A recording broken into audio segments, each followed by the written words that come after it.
Hi everyone, this is Vidya. I wanted to talk to you guys about carbohydrates, insulin resistancy, PCOS, and type 2 diabetes. Many of you probably already know that these topics are related to each other. I probably don't have to get into details of what is carbohydrates and how it is processed in our bodies because we all probably already know that. But if you do want to know more about it, I can share that with you guys. But today I'm going to keep it to the minimum. So when we eat sugar or carbohydrates, our body uses it for energy, and whatever it is not used for energy, body is going to save it as fat, because so it can use on the days we are starving. But nowadays, none of us really starve, do we? We're always eating, 3 meals and then plus 3 snacks. So our body is never in a starvation mode and it never gets to use that fat that is stored. So in and not only that, when we eat high carbohydrate or sugary food, it spikes our blood sugar as well as our insulin. And consistent increase of our, blood sugar kind of hampers, it kind of hammers on our pancreas, and we won't have our body cannot process those carbohydrates. It cannot produce so much insulin. Because of that, we tend to become insulin resistant. Than insulin sensitivity is where we want to be at. So fasting really helps with insulin sensitivity. I have already talked to you guys about that in my previous videos. But I wanted to talk to you guys about the diet specifically today. So why low carbohydrate diet? I've been following grain-free, low carbohydrate diet. Basically, no processed carbohydrates in there. Only carbohydrates are coming from the plants, right? Only the vegetables. Vegetables, some kind of protein, which is eggs, fish, or chicken, or anything like that, and then healthy fats, mainly from avocados and coconut, is what I've been following.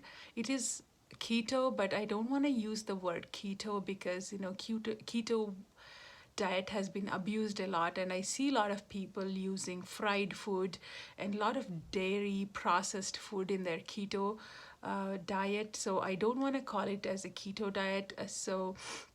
But if you do want to call it keto diet, it is super clean keto diet. So there is minimal processed food in it. So that's the diet I've been following, and why I've been following low carb, high fat diet is because your body needs some kind of energy. When you are not eating carbohydrates for energy, you will have to eat fat for energy. So instead of pumping our bodies with lots of you know trans fat, it's good to eat healthy fats, which is also good for us, for our brain function and our skin, and for our longevity as well. So that's the diet I've been following, and which is really a very good diet to follow according to lots of scientists and doctors have been following. I read a book called Food Junkie by Dr. Vera Tarman. She is addiction specialist. She treats people with all kinds of addictions, and she calls food is an addiction too, because many of us today binge eat more than what is necessary for us.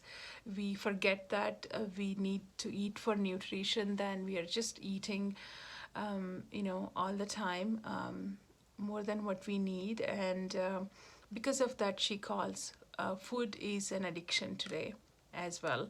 So, and her book is really interesting. It opened my eyes.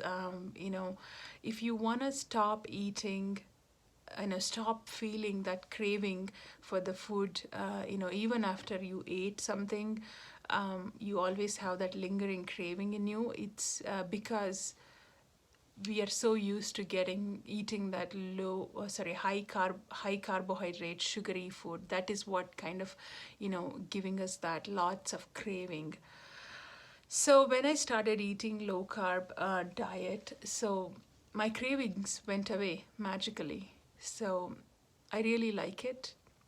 You can actually test this as well. If you are eating high carbohydrate and still eating sugar in your diet, try to stop eating it for a week or so and see how different you feel not eating that carbohydrates and sugar in your diet. It's definitely makes a huge difference in how you feel. So, like I said, Dr. Jason Fung, he's a doctor who treats diabetes with fasting and super clean keto diet. So, he I mean, he has lots of podcasts on YouTube as well. You can visit him. So, following him as well, I kind of wanted to give it a try. Fasting and low carb diet, and it has worked really good for me. It you basically have no cravings whatsoever. You only eat when you are really hungry, and eating for nutrition. That's all we have to aim at. Every time you plate a food, you think about nutrition, right? And most nutritious food, what we can find today, is coming from green vegetables. So that should be priority on our plate.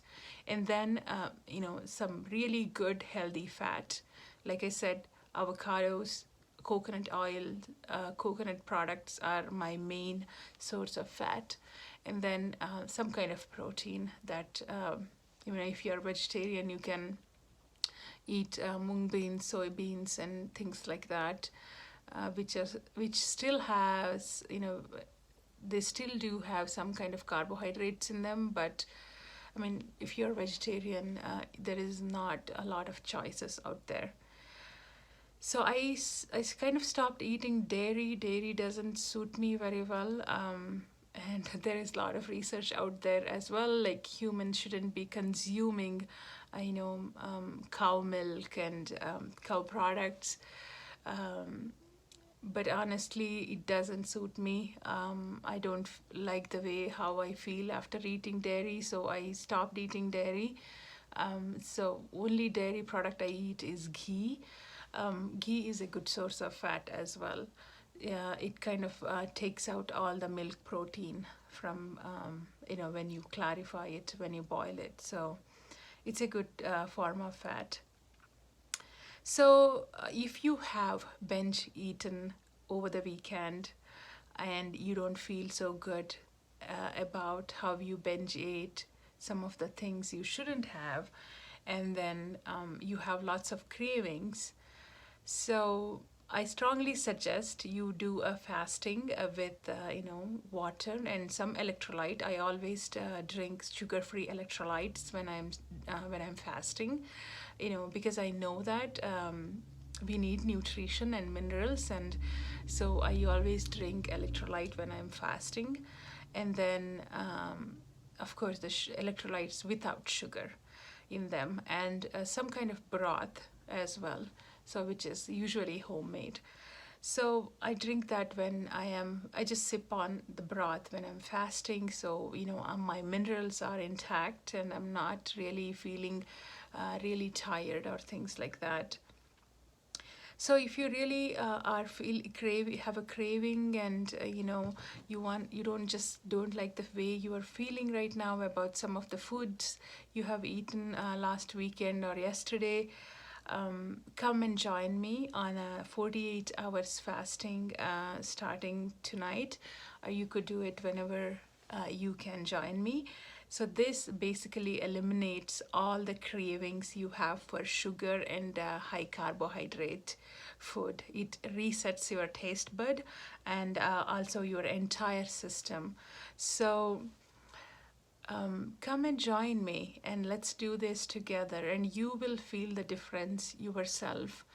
And after that, if you still want to continue to feel good, then you can continue with low carbohydrate diet and including some of the healthy fats.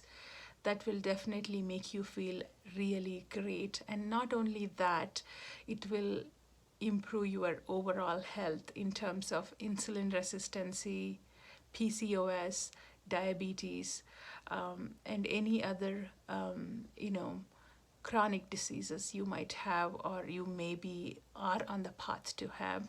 Like I mentioned, many of the brown people like myself, Southeast Asian genetics are prone to get diabetes and insulin resistancy, as well as women are tend to get PCOS. It's all in our genes as well. So, but like I mentioned in my last video, we can always influence our genes by our lifestyle. That is mainly from your eating habits and staying active. You can definitely influence your gene factor. So with this, I would like to thank all of you who have been continuing to support me and watch my videos and always giving me positive feedbacks. And I greatly appreciate that. It helps me keep going, and please continue to do that. And also please share my videos if you find it useful and if you think some other people will find it useful as well. Until next time, thank you so much, guys, and come and join me on my 48-hour fasting, and let's start feeling better together. Bye.